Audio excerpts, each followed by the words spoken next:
Stay tuned for today's episode of Breaking the Biz, an informative podcast where we dive into the world of entertainment by interviewing seasoned professionals who have made their mark in the industry.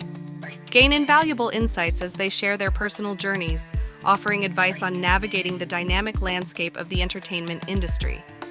Whether you're an aspiring actor, musician, filmmaker, author, animator, or any creative soul, tune in for expert career guidance, insider tips, and first-hand accounts on breaking into the entertainment industry. Get ready to unlock the secrets behind successful careers and fuel your own passion for the limelight. Please remember to like this video and to subscribe to our channels for more great conversations. Greetings from Breaking the Biz, brought to you by Yes I Can Unity through Music and Education. I'm William Felber, your navigator through the intriguing universe of the entertainment industry, as revealed by the visionaries and creators who bring it to life. Stay tuned as we delve into diverse insights from the forefront of entertainment, hearing from pioneers, creators, and agents of change. Prepare for a journey filled with tales of innovation, resilience, and the undying quest for artistic brilliance. Welcome to Breaking the Biz podcast. Got a great guest with us tonight. We have Sophia Sambo, who's an M.F.A, a writer, a producer, a director, and a Ph.D. student. She is currently working on her Ph.D. in Humanities and Culture with certifications in museum studies and creative writing. She's enjoyed the hard work that has gone into achieving her degrees, as it's furthered her artistic abilities and broadened her perspective. Each piece of academic work, she sees each piece of academic work as a sculpture or a script in which a narrative dialogue speaks a new and necessary message to the reader.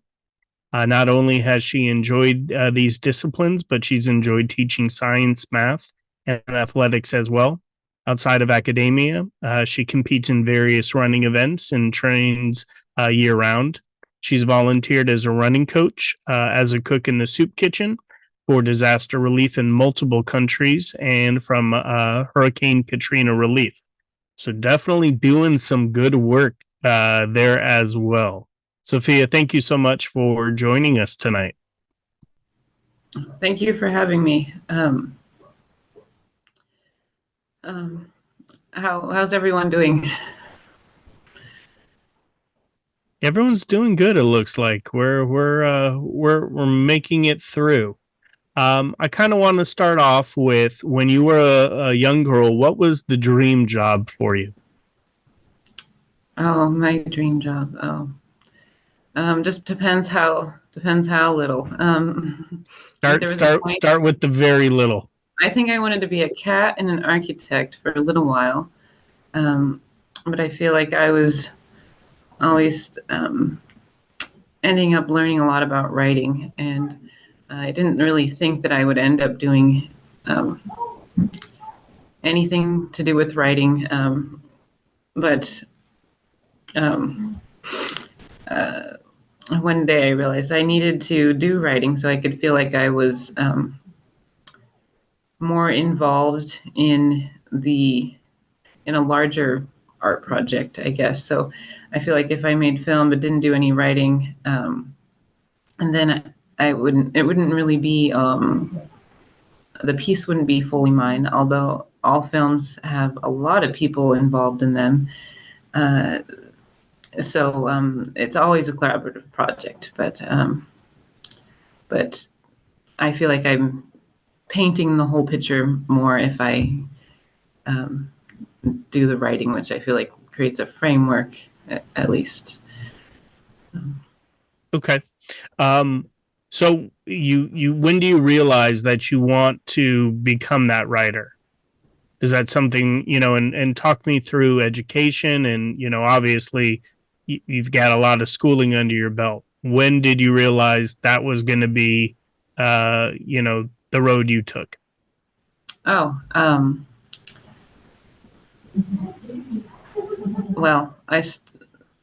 there was a lot of writing in my early life and early adult life, and I felt like I was writing about people, but I hadn't really become a person in many ways. And so I started to study theater, and acting at a community college in Plano, Texas, and I enjoyed that. But I watched directors in class and in community theater for a few years, and I also ended up taking sculpture, and I didn't really know what it was when I signed up. And so I guess my way of relating those things and feeling like I was more in charge of the project would be to direct and write, which I wouldn't do for years later. And I've only done a little bit of that so far. I'm still very new to what I'm doing, and I think of myself as a beginner still. And because a lot of my experience in films I made were in during my M.F.A, and so they're smaller projects still. But I wanted to feel like I could have more control over this space and not make some of the mistakes that I saw other directors make. So when I do casting, I don't first think about how talented the person is. I think about how well will they work with me, how good are their manners, and how well will they work with others. And my first project that really had, I don't know, I guess I would say a medium-sized cast, or maybe even small. I mean, there's a group of people, but all those people worked really well with each other. They still really like each other. I'm pretty sure they still hang out with each other.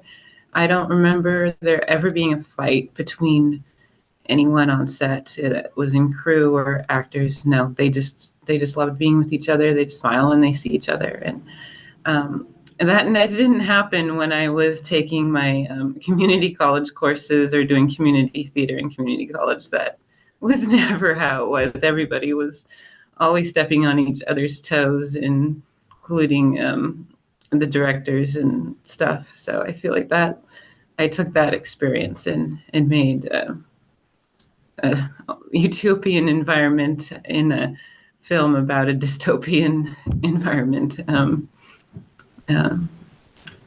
Talk me through the movie. What's it about, and tell me the storyline and what inspired it. Let's see. Part of what inspired The Yellow Shoes, which is my biggest but still small project that I have worked on and should release soon, is about a commune of kind of like a hippie commune in the woods, but set in the present day.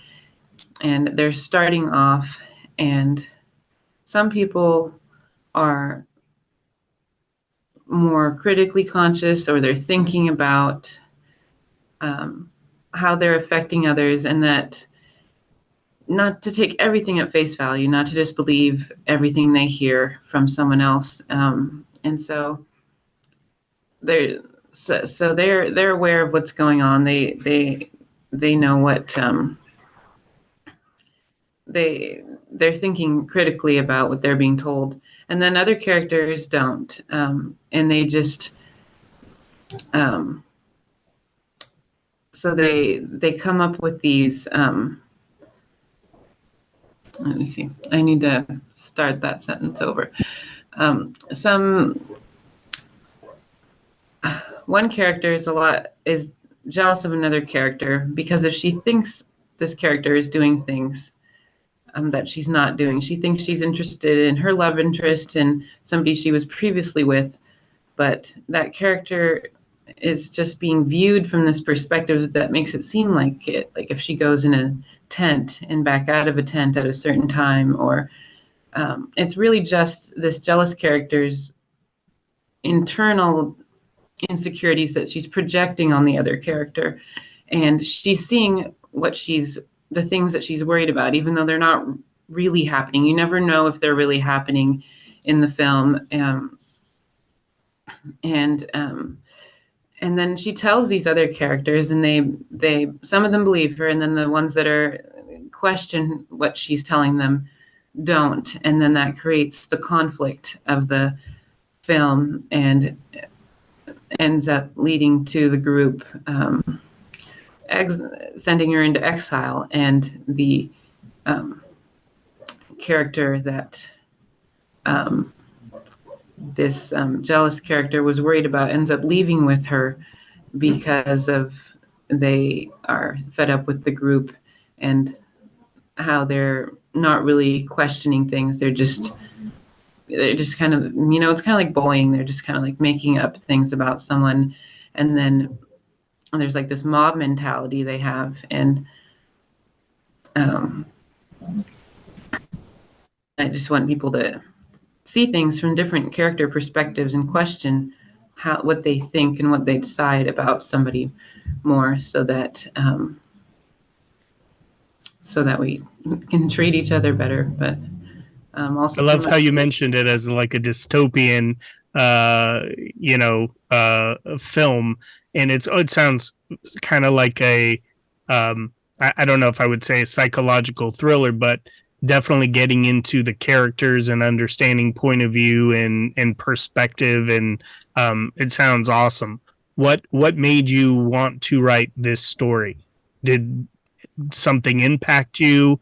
Was it those days in college, in the community college, in the theater? What was it that, you just needed to tell this story? I had some experiences that happened over a much shorter time that were a much smaller deal. And some of those experiences influenced it.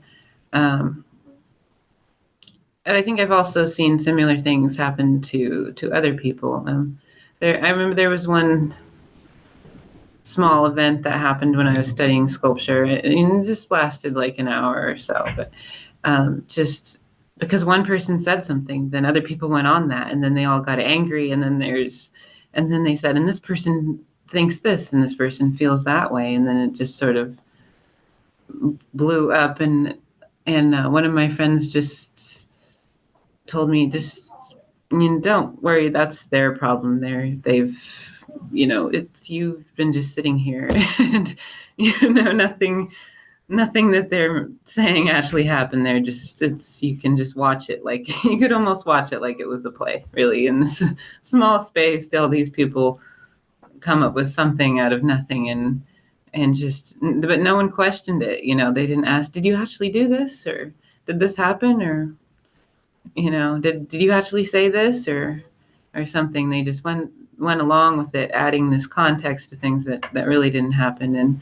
And it was just over in that day. I think, most of us still were friends with each other later and stuff. But just not questioning little things can just sort of blow up. And it's only supposed to be in 30 to 40 minutes. So it's not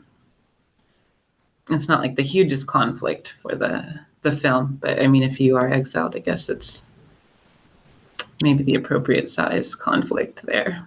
It's interesting because sometimes we have conflict and it's a lack of communication, or not even just taking the initiative to search for what's really going on. Or we talk about empathy in this class, and sometimes people are not even empathetic to put themselves in someone else's shoes to understand maybe what they're going through, or what they're feeling, or what they're saying. So definitely resonates. Talk to me about some of the key factors that influenced your career choices during your early years. Let's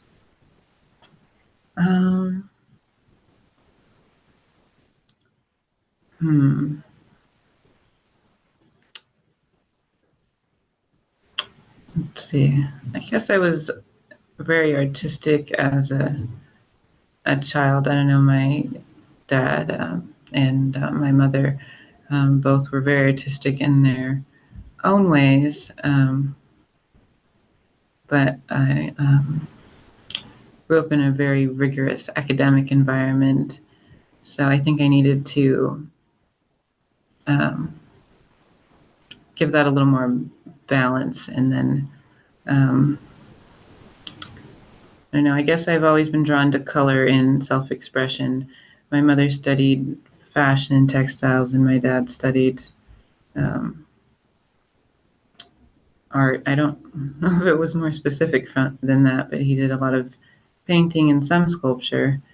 And so I was around that in the Northwest, um, and would meet other people who were their friends who were involved in those things. Uh,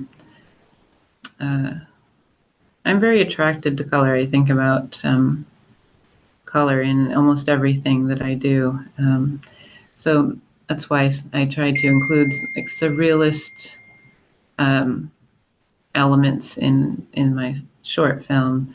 Um, I tried to get a certain color scheme of brightly colored tents, and have some of my main characters wear clothing based on the scene, and their how their like my lead character wore red sometimes because it's sort of an alerting, threatening color, but she also wore yellow, which is not as threatening, and it's a comforting sort of homely color, at least in some psychological perspectives. Yellow makes you feel comforted, and it's kind of like a color people sometimes paint their kitchen or something.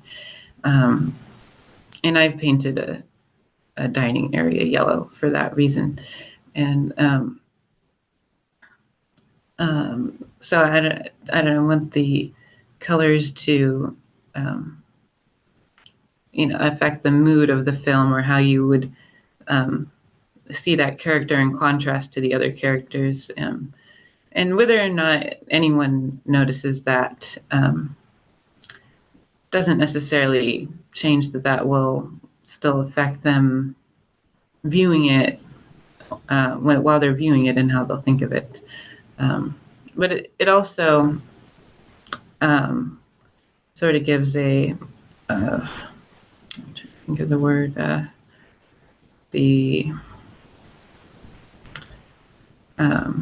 it's not a framework or a cookie cutter, but certain filmmakers use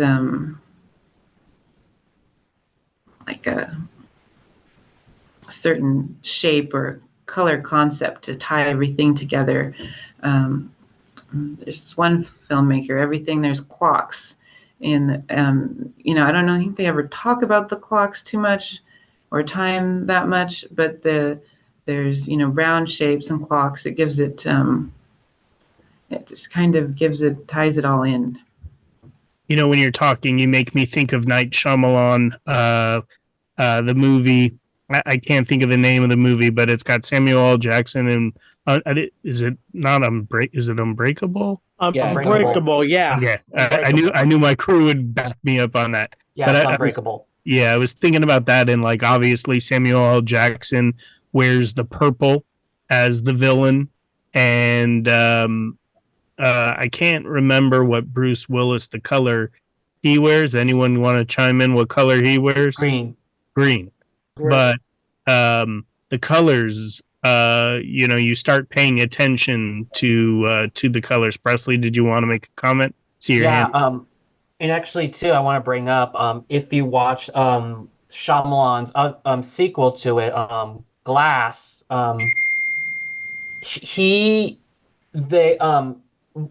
Samuel Jackson's character's color is purple.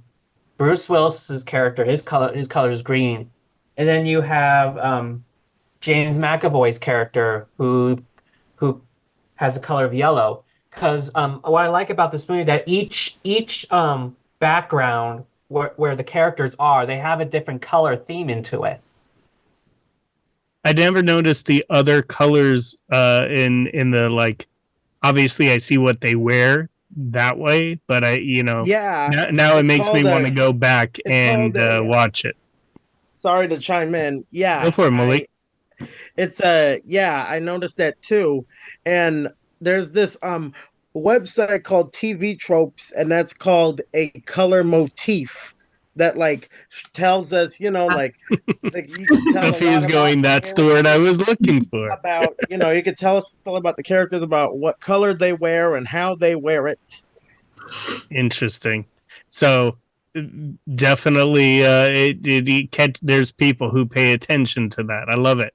So with this movie, what is your plan? Is it entering it into film festivals?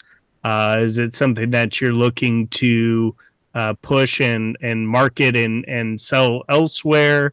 I can definitely get the understanding you like to have your hands on all elements of control and your vision. What's the plan? I'm going to enter it in festivals. I also know of, it was called Evergreen, but they changed their name. They have, it's like a kind of like an independent film streaming service or something. I met this group at a film conference, and they said they're changing their name, um, but just so that it's out there beyond festivals, or there's some way to access it online. Um, I guess this project is partly a jumping off point to maybe expand the project, or to make bigger projects, or just to make other projects, to be bigger than a 5-minute short, but slightly less expensive than a full-length film. I got it. Yeah, we know how that can be. Talk to me about how important networking has been in your success. You're talking to a group of individuals who do not like to network, feel that social anxiety with networking. But every guest speaker that we have had has always talked about networking is the key to your success. They talk about your net worth is your network. There's all these little mantras. How successful or how important has networking been in your success?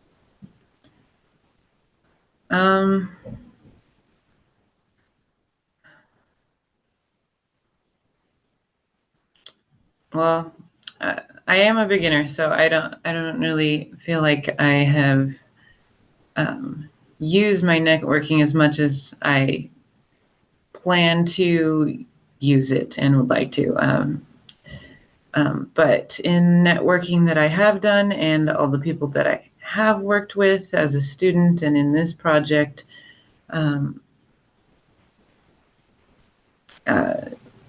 it's, I don't know, that it's just work, listening and to other people's ideas, and working collaboratively. I let my actors and my crew give me, share their ideas, and sometimes they have better ideas. My assistant director and lead actress, who is actually is autistic, give me a lot of ideas just on the spot, and that would make things better. I think if you just only rely on yourself, that's and if it's just too much about you and your ideas, then people don't want to work with you. And I've heard that after this project, after we filmed, they worked with other people, and they're so very strict and brittle, and they don't really think about others enough, and how they, I don't know, don't want to work on projects like that again. So I guess that would be bad networking. I think you have to be willing to anything. So on my set, I plunged the toilets when they clogged, and I made sure that if somebody needed something gluten-free, we would have that. I feel like you can make films with little money if you find the right group of people to do it with, but you have to always make sure you take care of their needs and feed them. It's like the bare minimum thing that you have to do, and not just treat everybody like their service is free. And when they want to, even if it is, just don't ever act like it. And I've heard bad stories, many bad stories, and where people don't do those things. And then I don't know. I feel like people wouldn't want to work with those people in the future. I'm always told that it's if you get a bad rap in a short amount of time, and then people just will not want to work with you. And I've also heard that a lot of people, if they work on your project, you want to work on theirs in another role. And it's very important to know as many roles as you can, which will keep you working. And I've heard from people who work year round in Washington that they have to work in all these different roles if they only want to work in film. So they might do gaffing or sound, or do they switch roles so that they can, and switch the scale of how they're paid, even because of Washington's very limited. It's definitely not Hollywood where you got a movie or a project, everyone's doing something. And I love how you mentioned that too, right? I just heard somebody talking about you don't always necessarily hire for skills, you hire for attitude, and skills can be taught later. I don't know if that necessarily applies so much to movie making. Obviously, you want people who are skilled in certain areas, but it is true that nobody really wants to work with a jerk. Everyone wants to work with someone who is positive and someone who's going to listen. We talked about that communication. Listening is such an important element of communication. And when you do have a good rap and it is a positive experience, you're absolutely right. When someone else has the next project, they can bring you in and work on that project as well. And that keeps you, and like you mentioned, if it's sound, if it's filming, if it's, doing whatever it is on the set in order to make sure that you are working constantly. Because it is a gig economy where you're going to be moving, once the film is done, it's done, and you want to be able to work on something else. So that's very important. I wanted to ask you, how do you continually develop your skills and enhance your skills, if it's writing, directing, filmmaking, etc.?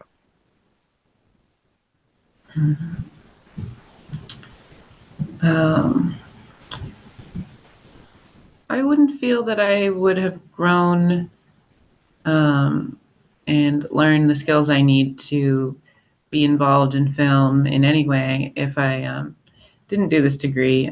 Even though I had written, I feel like I had more like written about film, and I did some analysis, but I didn't really have the you need feedback from others, and especially with writing, you need to read your scripts with other people, and you need to consider everything that everyone has to say in your feedback. And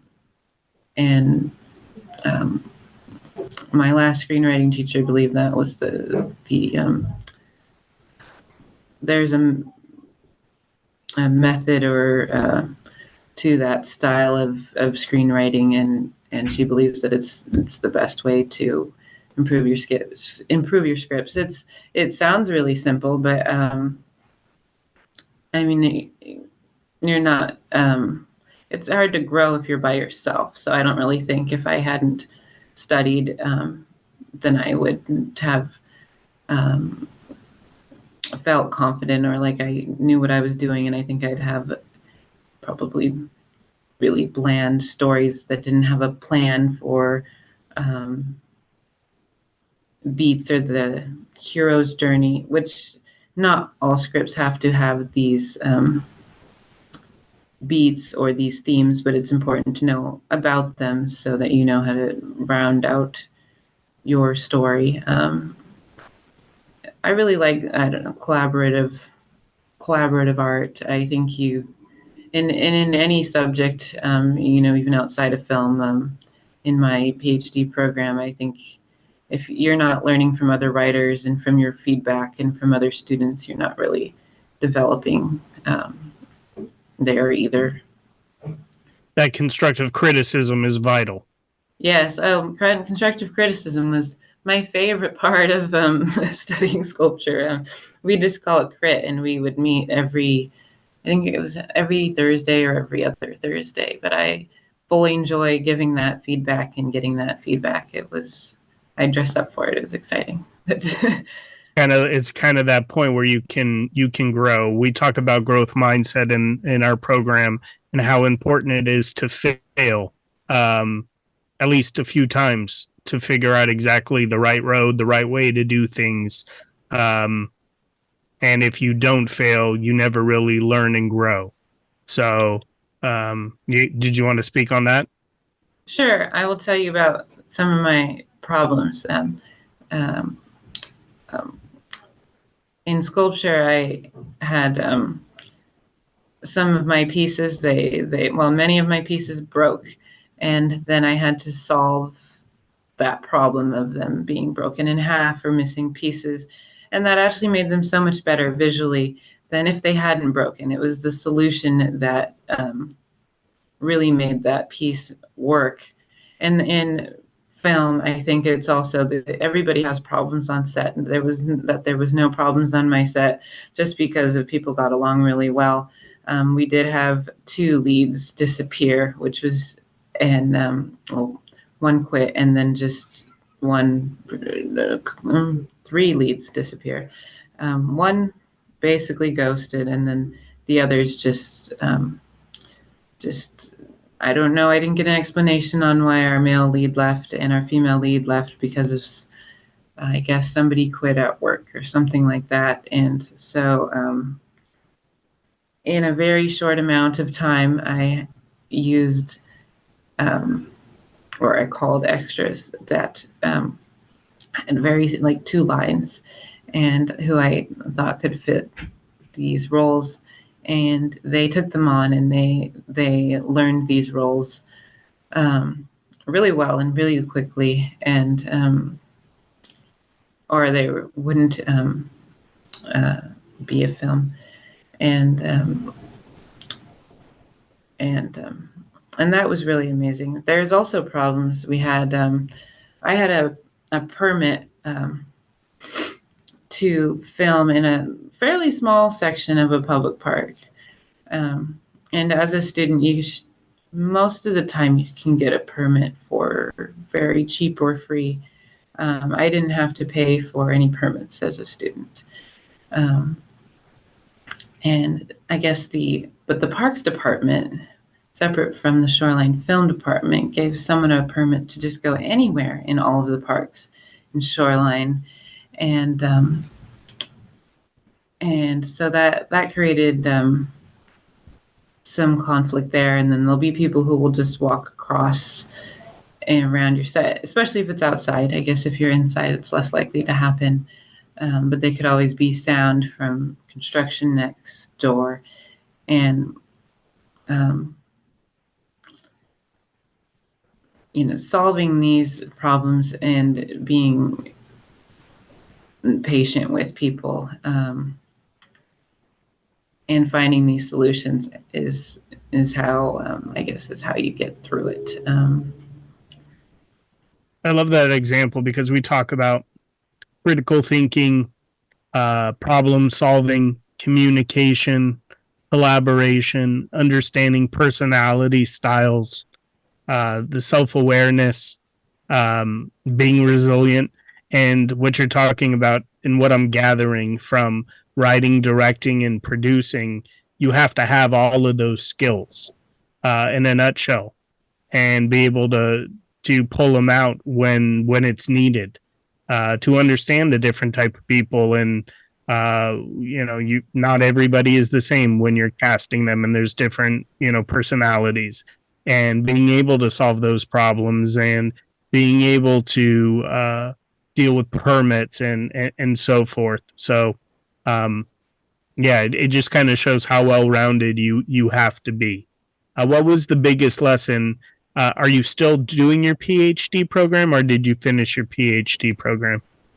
I actually had to switch in January. So I go to Saybrook, which is rooted in Pasadena, because of my previous university closed for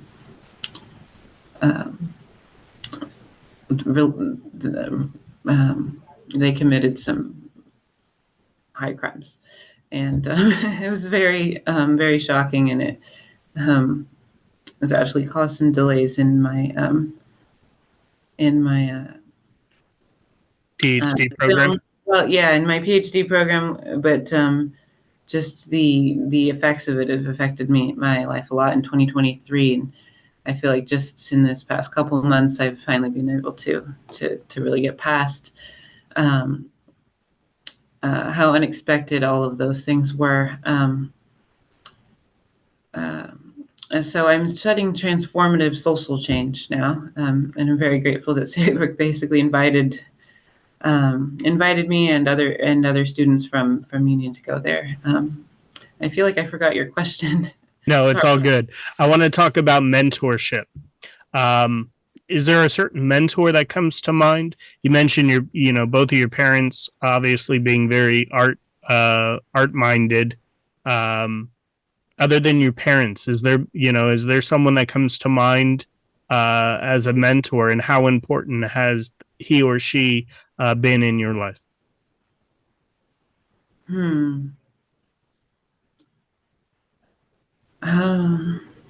It's difficult.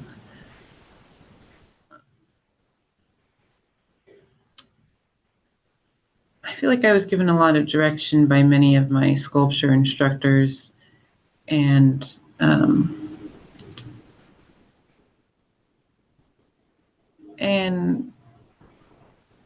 some direction in film.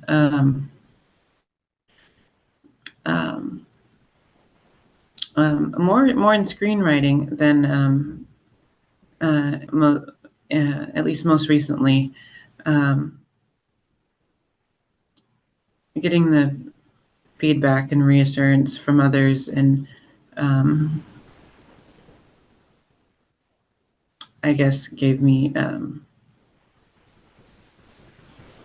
the confidence that I could write a story that somebody might want to listen to. I don't know. What advice would you give to, you have some aspiring screenwriters here with us tonight?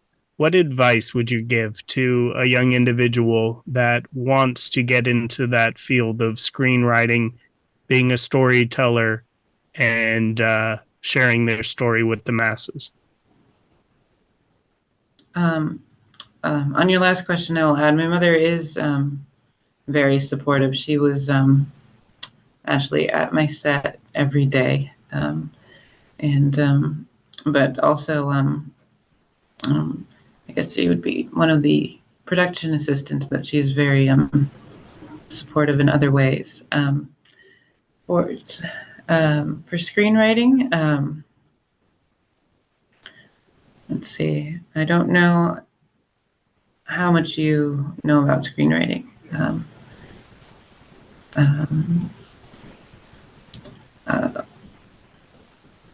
But the first things I learned about screenwriting is that there's the format that you must follow, and then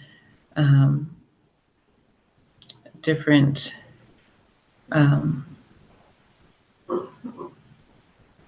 ways people do writing exercises, and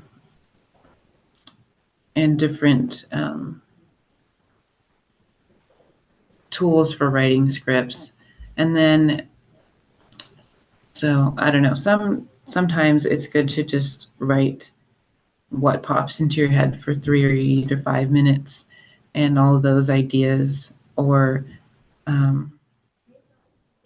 sometimes I just try to think about the things that I most care about, that I think that I need, or that also that people who are viewers, what are they the most interested in? And then how will that be something new? How will that bring something new to the table that will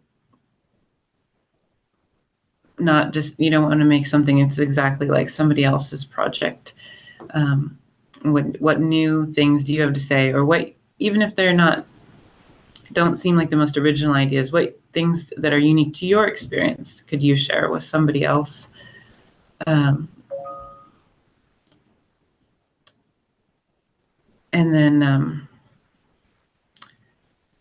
I don't know, there's always has to be some sort of conflict in a story, and you can change everything else, but I think if there's not, you have to have an important conflict and a cause for that conflict, and then each character has to have their own motivations as to why they're doing different things, so that it makes sense. And the audience doesn't have to know why all these motivations. It's just that you have to know all these motivations. And I say that because I remember hearing people talk about their scripts, but they didn't necessarily know the conflicts. And some of the scripts that I've listened to, I couldn't get a real reason from my classmates on why this character was murdering people. And so, and everyone really likes the script, but I just feel like, but if somebody's going to produce it, they're just going to want to know, how did this character end up becoming this murderous character? And if there isn't this,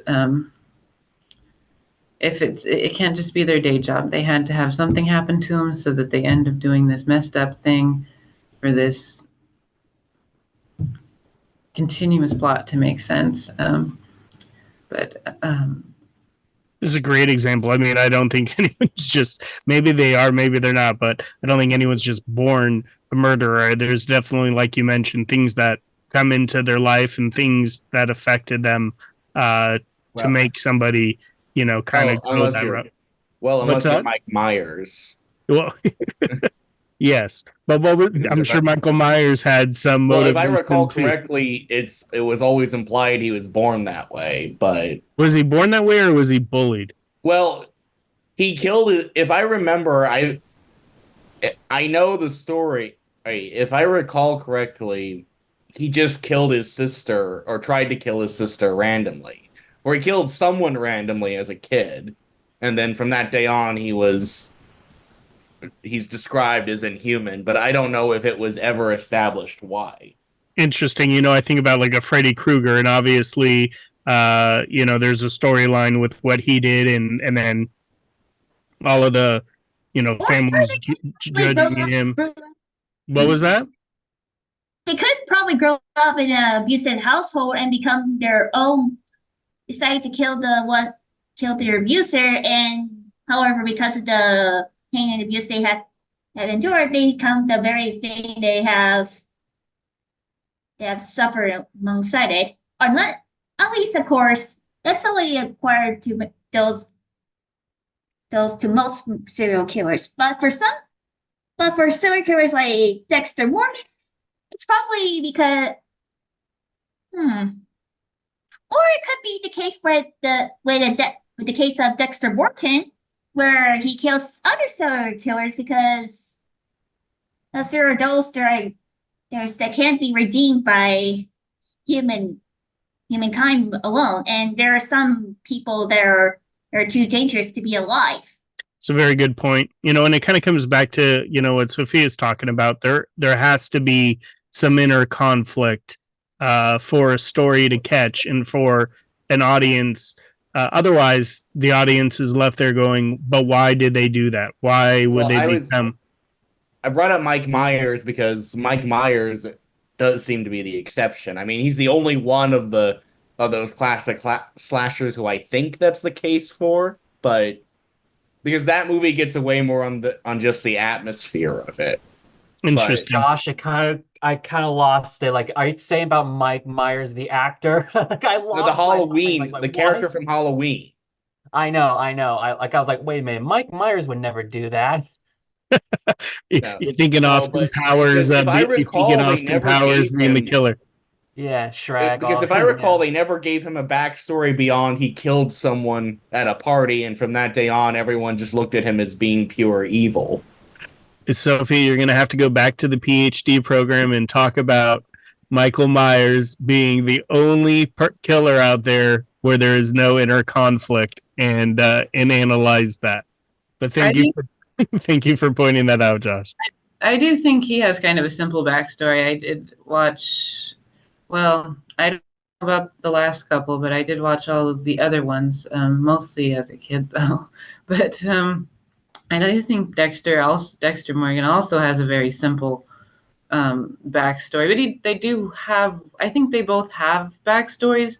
They're not necessarily the most elaborate, and they're not maybe not really brought up throughout the film a lot, but they have something in there. Like Dexter was born in blood, and then I think they just leave it at that. But I feel like they could have been a little more childhood backstory. But they do show him talking to his dad when he was alive, or I don't know. They show his dad or something, training him to channel it in a different direction.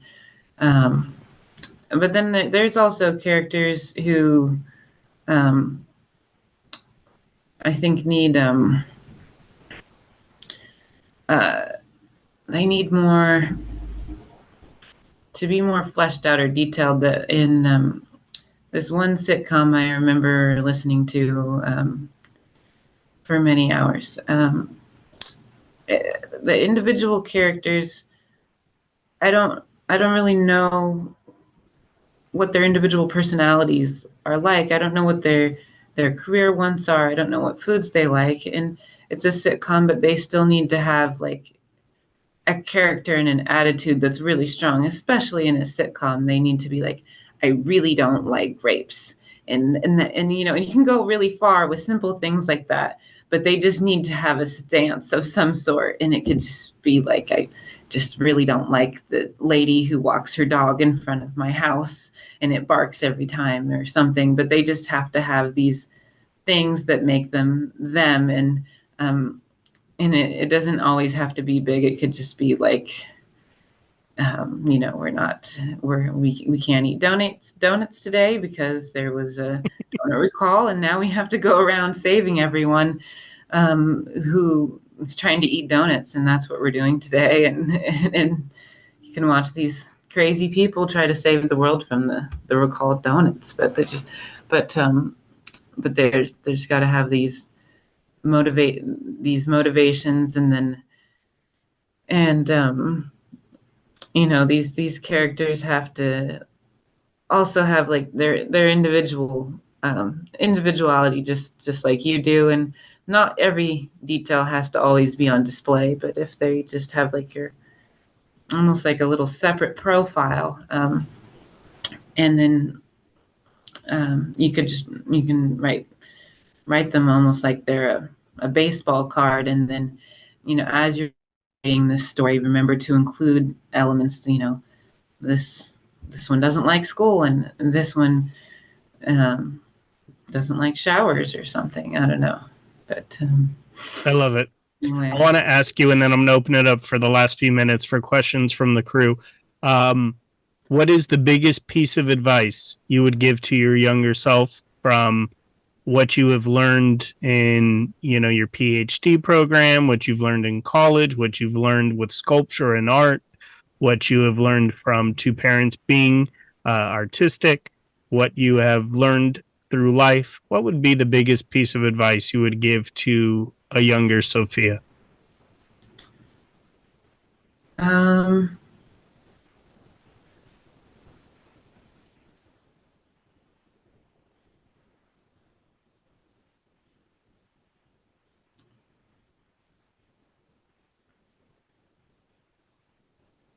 maybe not to doubt yourself. And I think I really viewed people in high school and in my early adult years. I think I viewed people as just having like they're just being smarter than me or having having stronger abilities than me. And just I think I made myself.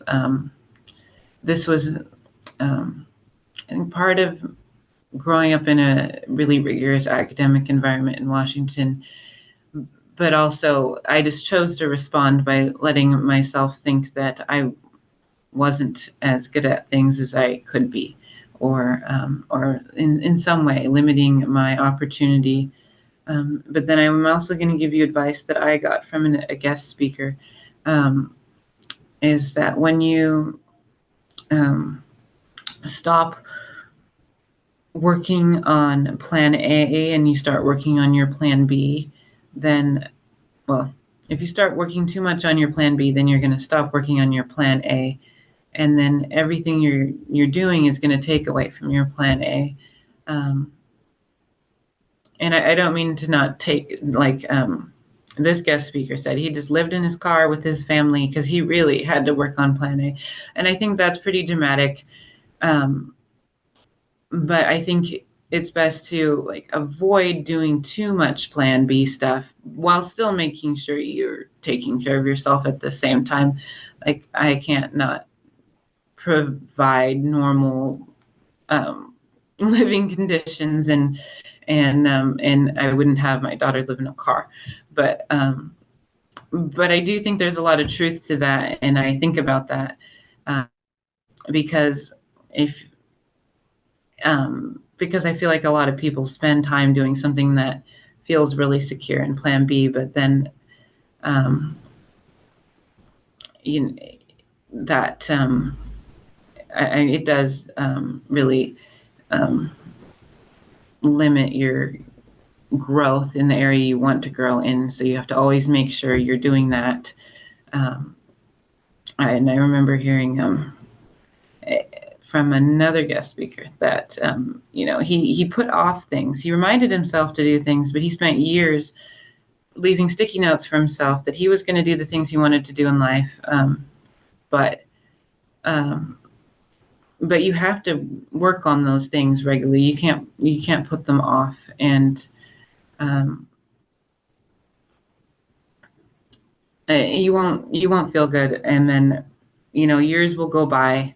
So I think you have to manage yourself in that way, and I think I don't know, that's a big part of being successful, or at least doing what you want to do. I love it. Beautiful. I'm going to go to Daniel Para and then to Presley. I see those two hands. Thank you. Like as a person that's aspiring to be like a screenwriter, like to make my own like shows and movies, what advice can you give me on that? I'm sorry, could you say that again? The question? Yeah, sorry, I couldn't hear everything you said. Okay, sure. Sure. Like as a person, as an aspiring like a person, screenwriter, like in the creative writing field, like would I want to make my own shows and movies? What advice will you give me on like on being a screenwriter?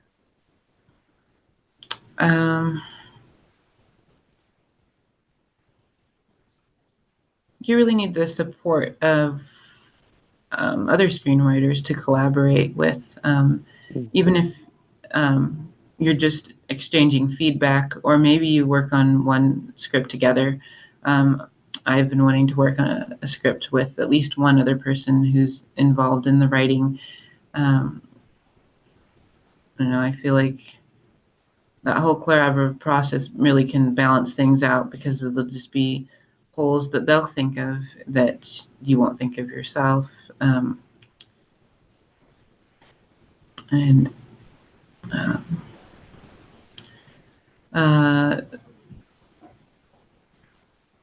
Study You can also study other scripts. I think studying the beats in Jaws was really important for me. I think there's a YouTube link that I could find that goes over all the beats in Jaws and how that fleshes that storyline out, and how almost all stories go by that framework. But I wouldn't want to limit anyone's story by saying it has to fit into a certain framework. But I do think it's important to learn from the hero's journey and then from other people. Perfect. All right, Presley, you're up. Yes, I have a question. I want to go back on your creation on your dystopian sci-fi movie that you're working on. Like, do you watch movies to get inspiration from?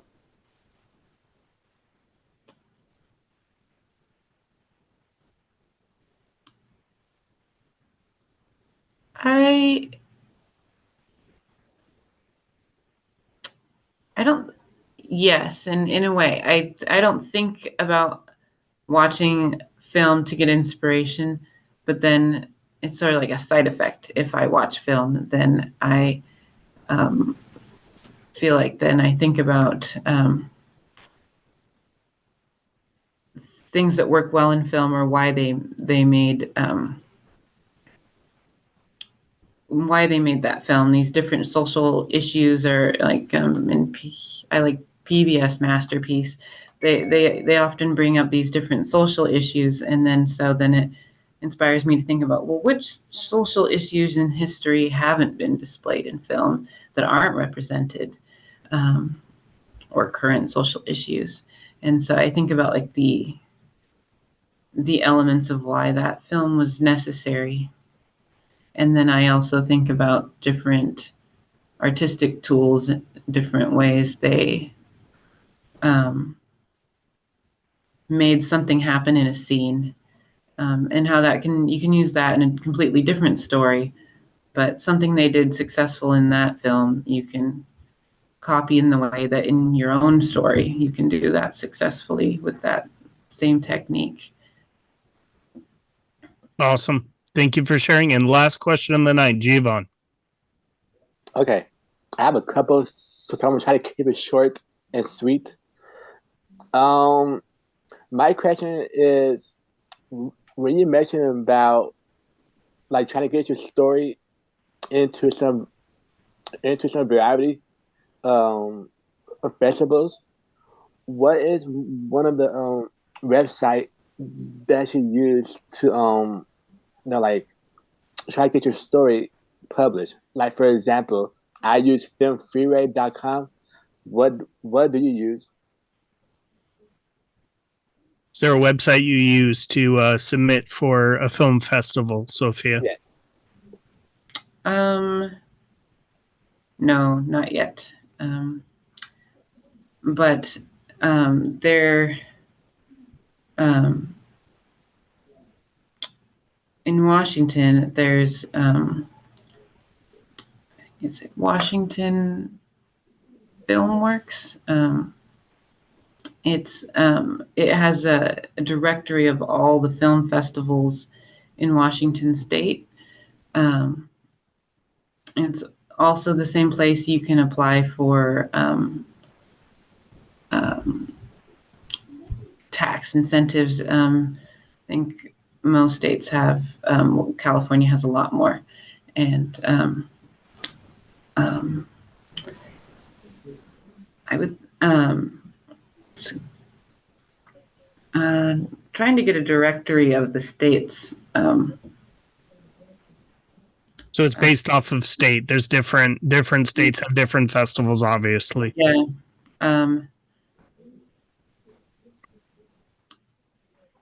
Let's see. I know some film festivals watch more of your film than other festivals when they screen the films that they let in. I know that SIF doesn't watch them for very long, and I know that from someone who works at SIF. So I think maybe 5 minutes at the most of each film that's submitted is watched, and that it's really important to get those in early. But I haven't using a website yet. In the near future, I will probably be doing. Now, my last question is, like, besides screenplay, what else can you write? Like, for example, like a log line or a synopsis?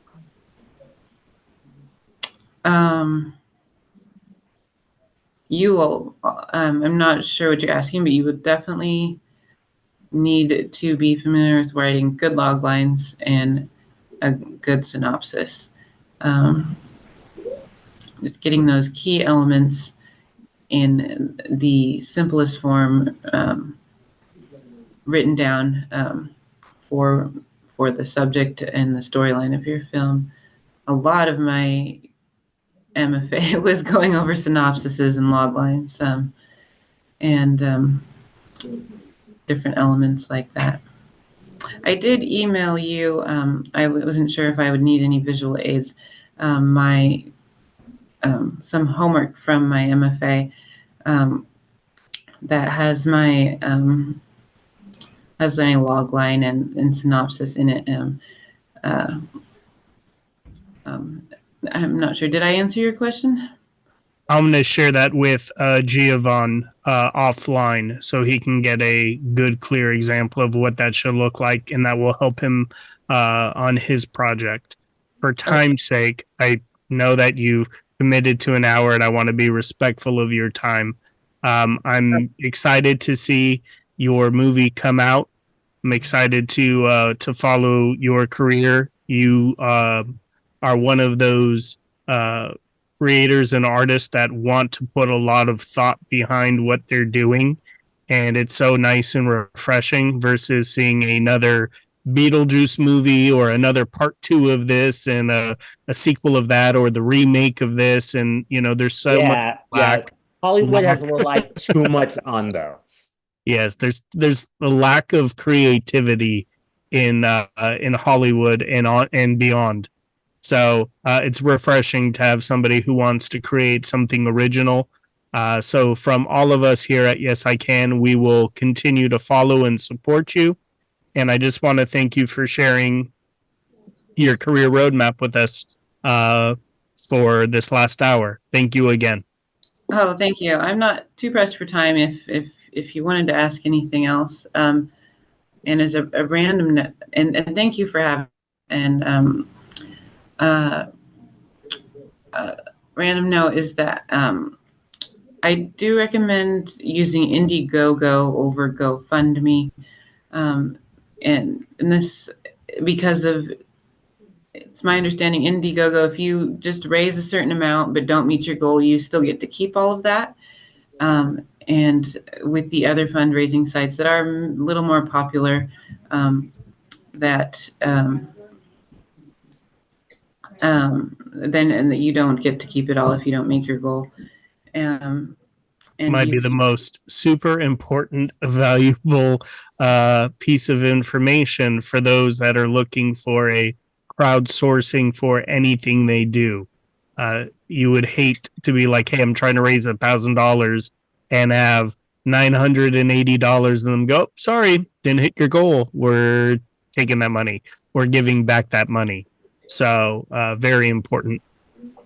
And just a short sample of your crew and what you're doing and the style or color or theme or storyline of your film is what you would want to have with that. And then some people have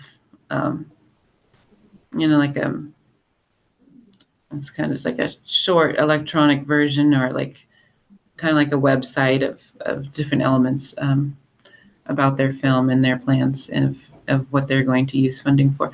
But anyway, thank you. And I wish you all success. I'm actually going to move to Northern California and try to start making films there. When you move to Northern California, keep us in mind because we would love to support and donate our time and be part of your crew. All right. That would be great. Have a good You one. got it. You got it. Have a great night. As we conclude another enriching episode, we hope you found inspiration in the stories shared today. Let's take a moment to honor Yes I Can's role in bringing Breaking the Biz to life. Yes I Can's commitment to empowering young people with disabilities through education, advocacy, and mentorship shines brightly, paving paths of opportunity and dialogue. This podcast celebrates the organization's dedication to nurturing talent and facilitating impactful discussions.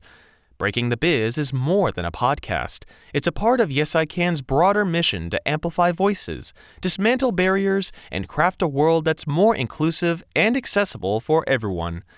Each episode is a chapter in our shared narrative of progress, education, and empowerment, driven by the spirit of Yes I Can. Thank you for spending your time with us on Breaking the Biz. Continue to challenge the status quo and share stories that resonate.